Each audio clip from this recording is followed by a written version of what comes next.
boa noite. Boa noite. Denatran adia multa para motorista com extintor antigo. Durante posse, novo ministro da Fazenda sinaliza alta de impostos. Aula pública defende o passe livre em São Paulo. Chuva forte atinge Osasco e cidade registra vários pontos de alagamento. Número de acidentes fatais nas rodovias paulistas diminui durante festas de fim de ano. Nos Estados Unidos, começa o julgamento do suspeito do atentado durante a Maratona de Boston.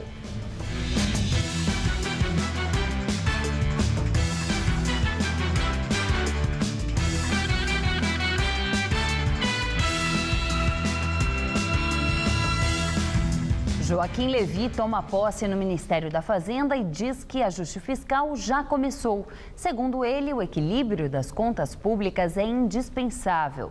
Na cerimônia, Levy sinalizou o aumento de impostos. Levy assumiu o Ministério da Fazenda no lugar de Guido Mantega, que não foi à cerimônia. O novo ministro terá que enfrentar vários desafios, como o baixo crescimento da economia, a inflação elevada, o descontrole das contas públicas e o déficit da balança comercial. Levy destacou que o equilíbrio fiscal já começou, fazendo referência às medidas anunciadas pelo governo federal no fim do ano passado para diminuir gastos com seguro-desemprego, abono salarial, pensão por morte e auxílio-doença. E admitiu que o governo pode elevar impostos para aumentar a arrecadação. Obviamente, a gente está começando pelo lado do gasto. A gente tem que começar esse tipo de ajuste pelo lado do gasto. Dá para querer começar pelo lado da receita. A gente deve, eventualmente, considerar alguns ajustes também no lado da receita, principalmente coisas que deem uma sinalização, que facilitem um tipo de transformação que a gente quer. O ministro, cuja indicação teria gerado mal-estar em parte do PT devido suas posições ortodoxas, disse que a sociedade deu prova de maturidade e reafirmou o consenso imperativo da disciplina fiscal. Talvez nunca antes na nossa história, em períodos democráticos, houvéssemos tido a maturidade, como país, de fazer correções bem antes que uma crise econômica se instalasse. Nisto nos diferenciamos, possivelmente, de outras consolidações. A economia brasileira, como disse, tem bons fundamentos. E estamos, sim, dispostos a implementar as medidas necessárias, sem a ingenuidade de soluções fáceis. O dólar fechou o dia em alta, cotado a R$ 2,70. Segundo especialistas, a valorização da moeda americana tem relação com as mudanças no mercado externo e a desvalorização do preço do petróleo. Analistas afirmam também que o mercado espera as próximas medidas do ministro Joaquim Levy. Janeiro é mês de pagar contas. É preciso quitar as despesas das festas de final de ano e se preparar para contas que chegam agora, como IPVA, material escolar. Neste ano, os aumentos da tarifa do transporte coletivo nas principais capitais do país e da taxa de energia elétrica devem pesar nos orçamentos das famílias e das empresas. Pelas ruas é fácil encontrar quem já entrou 2015 endividado. Não deu para pagar tudo, né? Gastou muito Natal, Ano Novo, presente. Presente, família inteira. Janeiro mal começou e não tem como fugir dessa papelada. E olha que nem todas as contas chegaram. Marco é representante comercial e teve de mudar o comportamento da família nos últimos 5 anos para se adaptar às mudanças no mercado. Parte de lazer, que a gente viajava 20 dias, hoje a gente viaja uma semana. 3 anos que eu não troco de carro.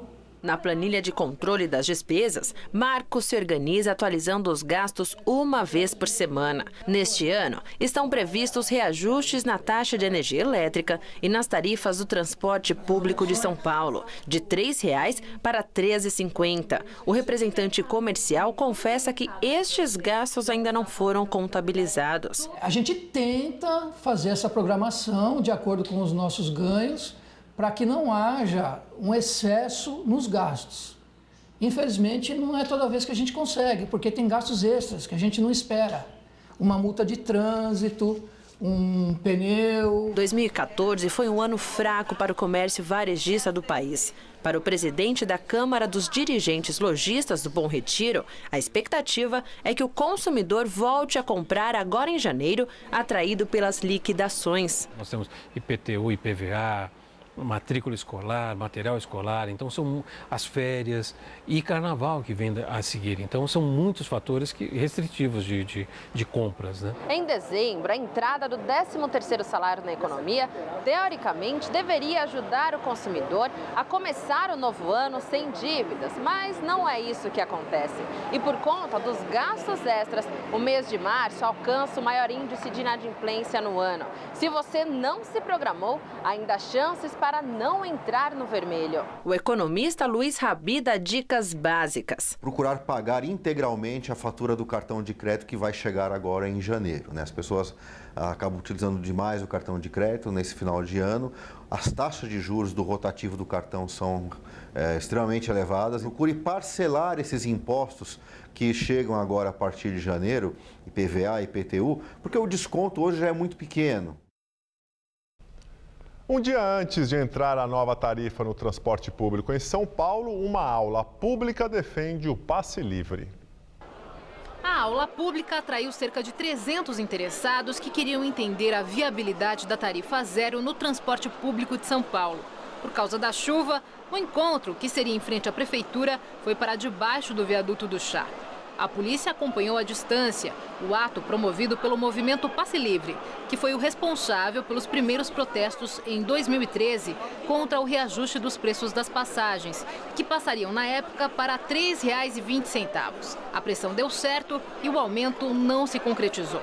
Agora, ônibus, metrô e trem passam a custar R$ 3,50 a partir desta terça-feira. A aula pública foi o primeiro ato do MPL depois do anúncio de aumento na tarifa do transporte público aqui em São Paulo. Mas o movimento já se programou para uma manifestação às 5 horas da tarde, na sexta-feira, dia 9 de janeiro, também aqui no centro de São Paulo, em frente ao Teatro Municipal. E a expectativa é que novamente as pessoas compareçam. Os militantes do MPL querem que o protesto seja uma forma de pressão para que a possibilidade da tarifa zero seja discutida mais profundamente com a Prefeitura e o Estado. Eu acho que para a gente começar a discutir aumento, né, que ele não deve existir, lembrando que ele não deve existir, inclusive nem a tarifa, acho que a gente tem que discutir outras coisas, né? Vamos discutir, né, o lucro dos empresários, vamos discutir o sucateamento dos trens, metrô, a superlotação, esse transporte, esse modelo de transporte tratado como mercadoria. O ex-secretário de Transportes de São Paulo, nos anos de 1990, Lúcio Gregori, elaborou um projeto de tarifa zero para a capital paulista.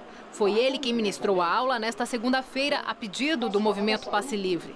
Ele explicou que o lucro na casa dos 26% das empresas e 34% das cooperativas é exorbitante e que a população não pagar diretamente o transporte não é necessariamente um sonho de estudante.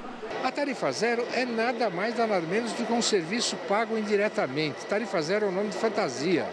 Serviços pagos indiretamente tem vários. Coleta de lixo, a iluminação pública. É preciso encontrar meios de diminuir os custos deles, portanto, tornar o transporte mais eficiente, mais rápido, bastante corredor, bastante faixa exclusiva, etc, etc. E depois tem que ter recursos para bancar essa gratuidade. E agora vamos ao comentário de política com Bob Fernandes. O novo ministério apenas confirma: é preciso reformar a política já. Dúvidas apenas sobre qual reforma e qual sua extensão. O ministério tem servidores competentes que sabem o que fazer. O ministério tem mediocridades, tem personagens obscuras e tem até quem seja suspeito. Brasil afora, muitos dos novos secretariados estaduais provocam o mesmo grau de perplexidade e a mesma convicção: é preciso reformas na política e para já. A chantagem permanente, a necessidade de compor maiorias e lotear cargos com dezenas de partidos, num país com 32 partidos, produzem equipes como essas. O novo ministério soa defensivo, como se a presidente esperasse o pior venha de onde vier. Não faltam ameaças. Espera-se que o próprio ministério não seja mais uma ameaça. O escândalo na Petrobras é uma ameaça, ao menos até que o Supremo Tribunal revele quem são os políticos envolvidos. Ameaça que prosseguirá a cada onda de delações premiadas. Favorito na disputa pela presidência da Câmara, Eduardo Cunha é uma ameaça, pelo que significa, por tudo que diz a história e pelo que ele e os seus encarnam. A economia e seus rumos podem vir a ampliar o rol de ameaças. Pela soma do todo, o Ministério soa como uma equipe pensada para contornar e defender antes de atacar.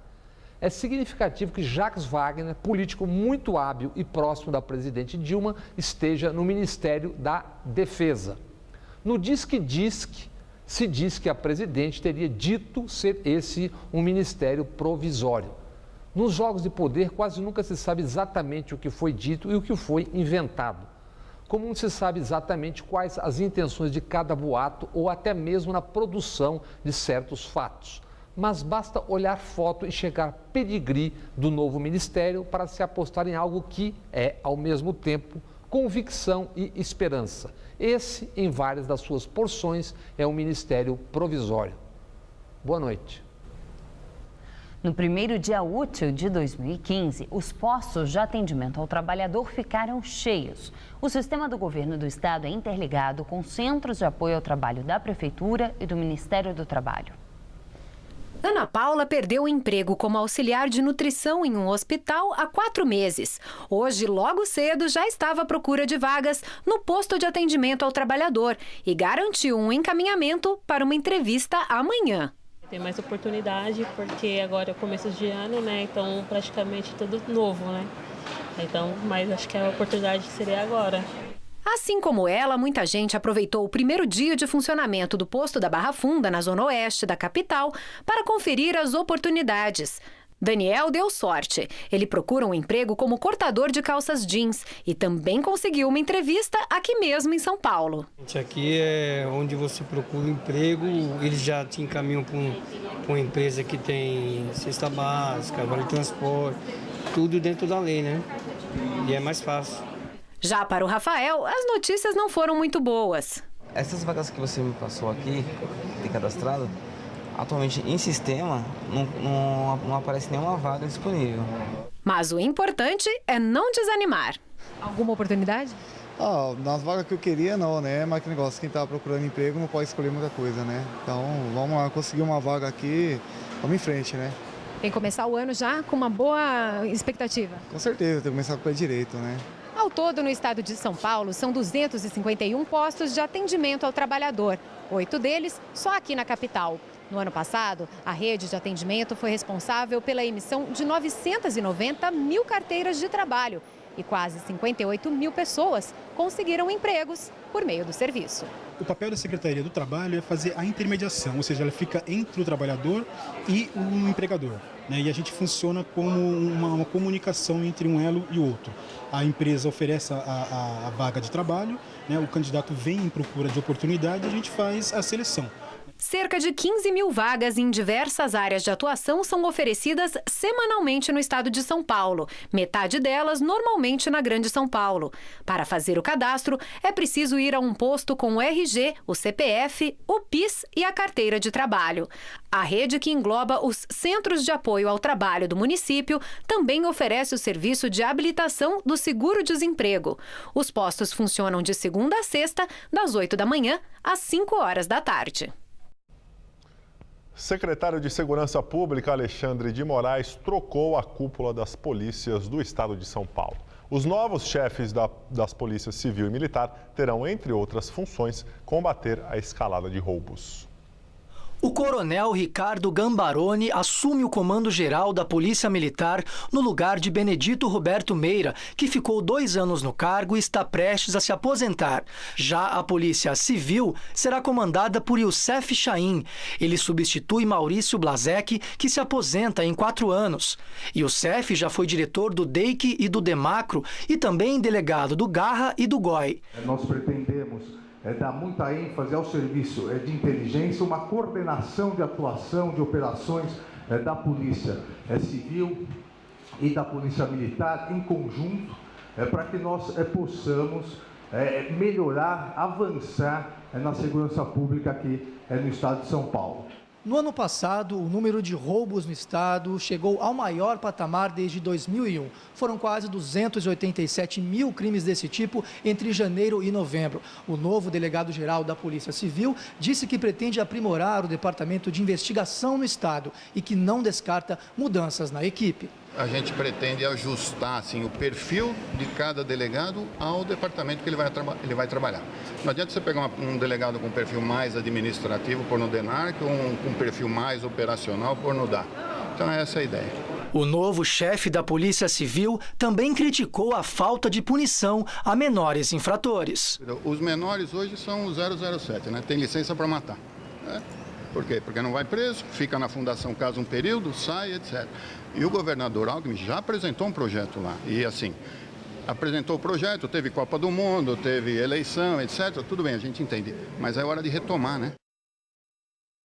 Número de acidentes fatais nas rodovias paulistas diminui durante o período das festas de Ano Novo. De acordo com o balanço da Polícia Militar Rodoviária, os acidentes de trânsito caíram 19,6%.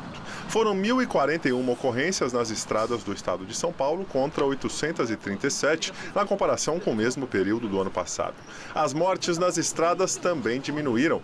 O número de vítimas fatais, que era de 37, passou para 29, queda de 21,6%. A chuva forte que caiu em São Paulo e em parte da região metropolitana hoje à tarde derrubou árvores e provocou alagamentos. A cidade de Osasco, na Grande São Paulo, foi uma das mais castigadas. O Jardim Rochidale foi um dos bairros mais atingidos pela tempestade desta tarde. Ruas ficaram alagadas. A água quase cobriu carros que estavam estacionados. Na rua Cuiabá, moradores ficaram ilhados e tiveram de ser resgatados pelos bombeiros. A enchente invadiu as casas, como a da Dona Maria. A cama está encharcada. O rack arriou. E o armário da cozinha, né? Entrou água dentro do fogão, chegou para cima do vidro, a geladeira entrou dentro. O seu Walter mora ali mais ou menos na metade da rua, que permanece inundada 3 horas depois da chuva ainda. Ele não consegue entrar na casa dele. A sua casa sempre entra água? Sempre entra água. E fica qual altura? Em torno mais ou menos de 1 metro a 1,5 metro. Deve estar a essa altura lá? Deve estar a essa altura lá. O senhor vai esperar até quando? Geralmente a gente espera até 2, 3 horas da manhã para poder chegar em casa, né, e começar a limpeza, né? Os moradores reclamam que a situação se repete a cada verão. Eu tenho mais de 5 anos que o piscinão está aí cheio de lama, eles não limpam. A água não vai para o piscinão, vai para dentro da casa do povo, inclusive para a minha, que está cheia d'água inundada. A chuva deve perder força nos próximos dias, segundo os meteorologistas, mas o calor continua forte. Vamos aos detalhes da previsão para todo o estado de São Paulo com Mariana Armentano.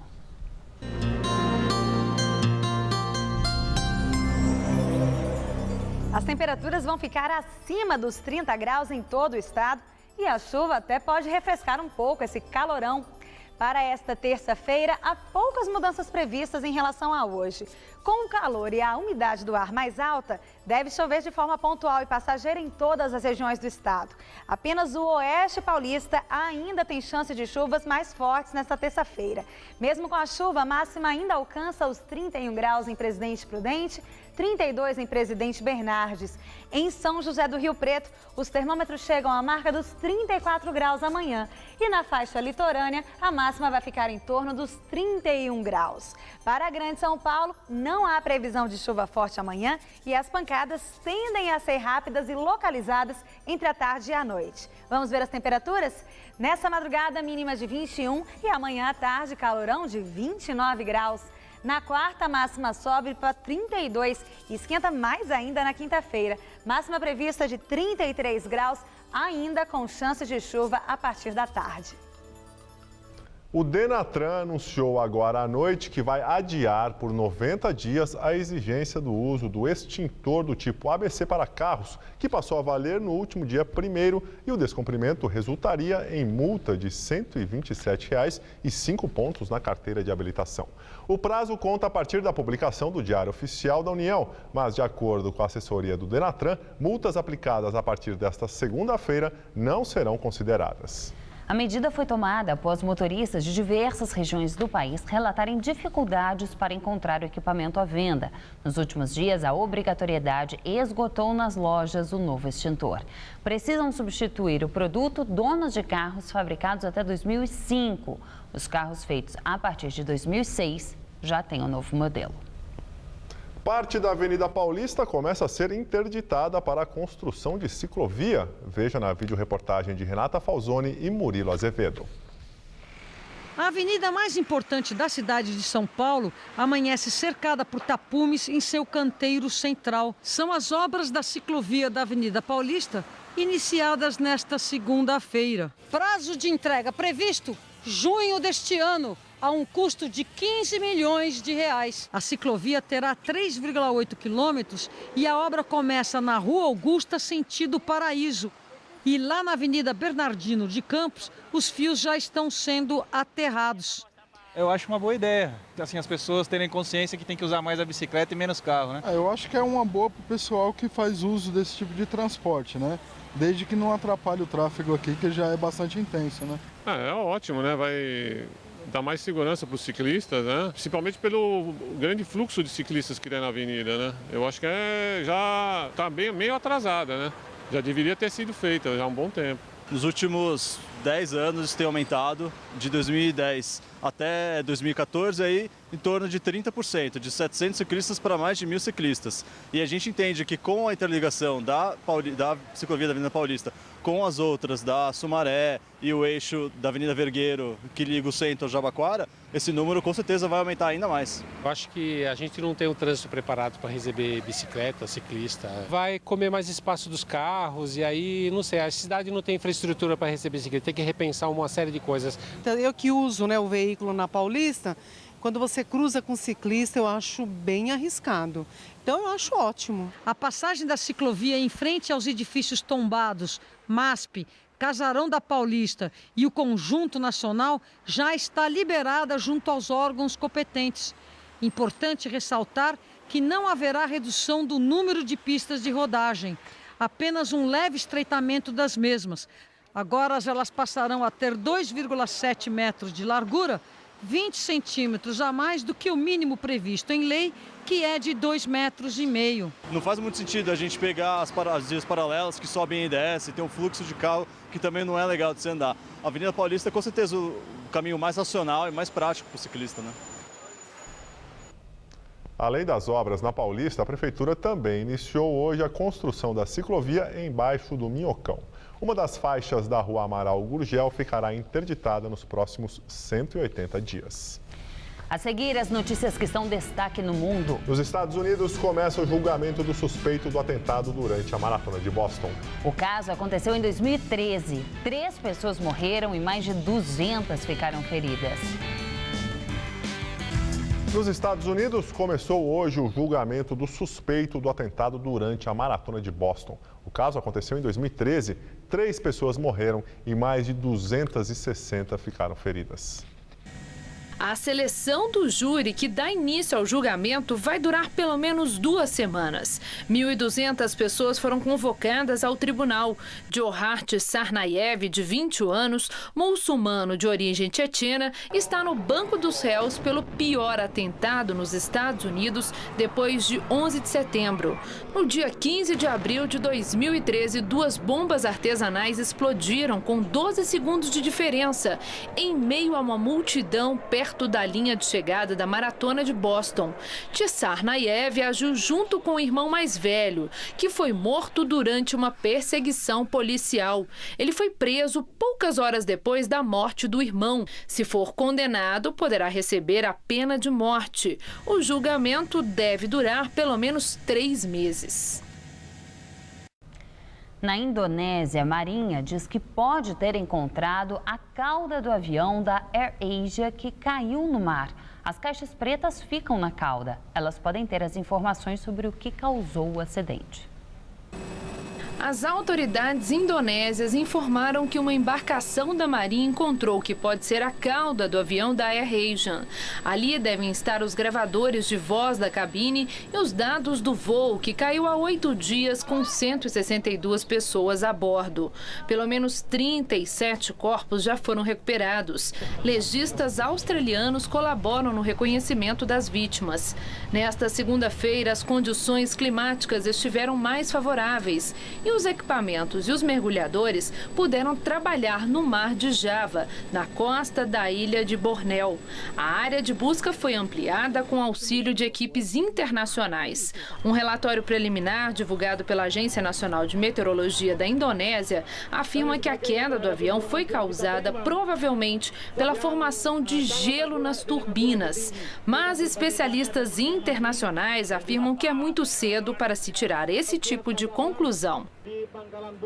Incêndio no sul da Austrália destrói casas e deixa vários feridos. Milhares de pessoas foram obrigadas a abandonar suas casas. Fontes oficiais informaram que pelo menos 29 pessoas ficaram feridas e 26 casas foram queimadas pelos incêndios que castigam o sul da Austrália. A maioria dos feridos são bombeiros. As chamas já destruíram 12.500 hectares de terreno no sul do país. Incêndios destrutivos são comuns em grande parte da Austrália durante o verão. As altas temperaturas têm contribuído para a intensificação nos últimos anos, situação que os cientistas associam ao aquecimento global. Em 2009, 173 pessoas morreram e mais de 2.000 casas foram destruídas no estado de Victoria.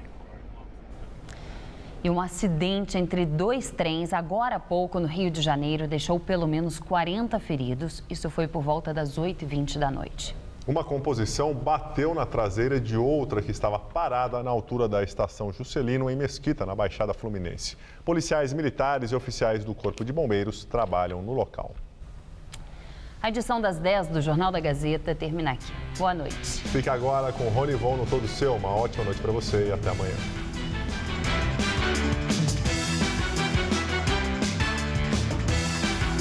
O Mochileiro está de volta, explorando as belezas naturais do Brasil. Daqui a pouco, 11h30 da noite. Assista agora Todo Seu e logo após, O Mochileiro.